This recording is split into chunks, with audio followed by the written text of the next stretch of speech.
Et ce que représentent nos blessés et leur parcours, c'est la définition parfaite de la résilience.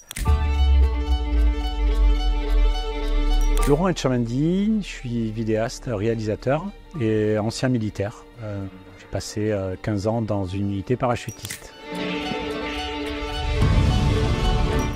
L'année où j'ai quitté mon régiment, en 2009, j'ai appris la mort tragique de mon ancien chef d'équipe, GCP, ainsi que la blessure très grave de son radio, un ami, un camarade d'équipe. Donc ça m'a déjà profondément touché à l'époque. Je venais de quitter 15 ans à servir mon régiment et ça a été la première relation, on va dire, que j'ai pu avoir direct avec des camarades décédés ou réellement blessés. M'est venue l'idée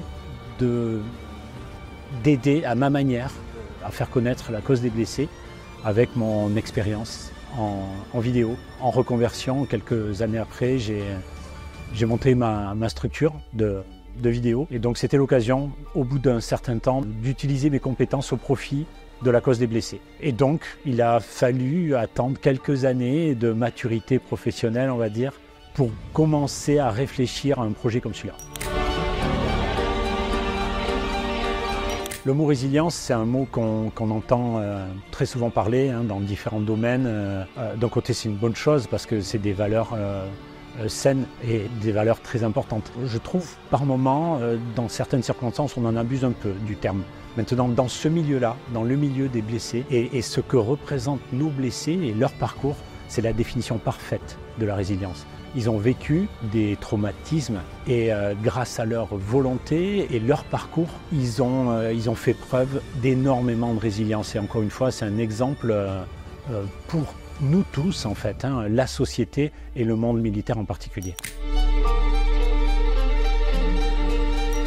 L'image la plus marquante que j'ai pu vivre dans ce projet documentaire, c'était, je dirais, dès le début. Quand j'ai passé quasiment 15 jours au CNSD avec le département des blessés pour réaliser un clip pour la journée des blessés. Donc j'étais en immersion un peu avec eux et j'ai été extrêmement bien accueilli avec énormément de bienveillance. On m'a présenté pas comme un simple réalisateur vidéo mais un ancien. Ils ont vite compris que j'étais conscient du parcours qu'ils ont tous vécu. Donc j'ai été extrêmement bien accueilli et ça m'a vraiment marqué. Et c'est d'ailleurs à ce moment-là, quand je suis rentré de ces quasi 15 jours de tournage, que j'ai appelé ma scénariste pour lui dire voilà, maintenant c'est le moment. J'ai vécu un moment incroyable avec ces filles et ces gars. Et il faut vraiment que je fasse un documentaire et allons-y. On commence, on écrit et on y va. Le moment le plus difficile, alors il n'y en a pas eu forcément, c'est pas difficile je dirais, où il y a eu beaucoup d'émotions. Alors ça peut être difficile physiquement parce qu'il faut garder un peu la tête sur les épaules, enfin il faut garder son sang-froid et comme je dis son professionnalisme pour capturer ces bons moments. Mais il y a eu plein de moments avec énormément d'émotions. La semaine que j'ai passée avec la délégation France aux Invictus Games à Düsseldorf, ça a été incroyable.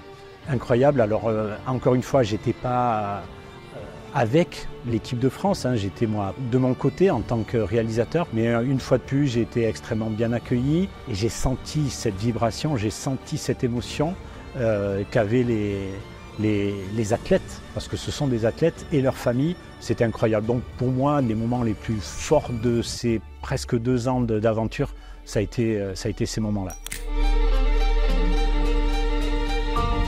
Lorsqu'il a fallu choisir un titre à ce documentaire, on était déjà dans la phase d'écriture du scénario et dans le montage du dossier de production. Et ne serait-ce que pour communiquer sur ce projet, il a fallu choisir un titre. Alors même si des fois on trouve un titre provisoire, on s'est quand même bien penché dessus pendant quelques semaines. Et m'est venue l'idée de montrer à travers ces quelques mots que ces soldats et ces hommes, ces femmes au final, qui ont vécu ces périodes tragiques et traumatisantes, ont eu la chance, malgré tout, malgré leurs blessures graves, de sortir la tête de l'eau, de repartir sur une nouvelle vie, de refaire du sport.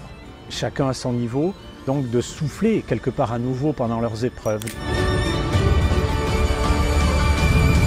Lorsque j'ai réalisé ce tournage à Percy, notamment avec le général Lapeyre, chef de service à Percy, j'ai été très impressionné du professionnalisme, évidemment, c'est ce qu'on attend d'un hôpital, mais au-delà de ça, se mêlent aussi des valeurs de corps, des valeurs d'armée, des valeurs de compréhension de ce que sont les militaires. Bien sûr que les médecins, les infirmières, le personnel soignant des hôpitaux en général sont extrêmement professionnels et ils méritent tout notre respect. Mais dans un hôpital militaire et à Percy en particulier, il y a vraiment cette double notion.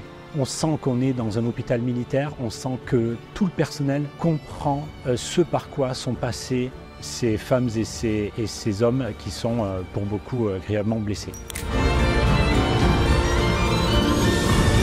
Alors si je devais inviter une personnalité qui n'est plus de ce monde à visionner ce documentaire avec nous, ça serait pour moi le général Bijard. Général Bijard qui pour nous, ancien parachutiste ou parachutiste évidemment, personnage on ne peut plus emblématique et respectueux et un grand monsieur. Donc le voir éventuellement dans ces fauteuils confortables de l'amphithéâtre Foch à l'école militaire, ça serait incroyable dans cette période-là.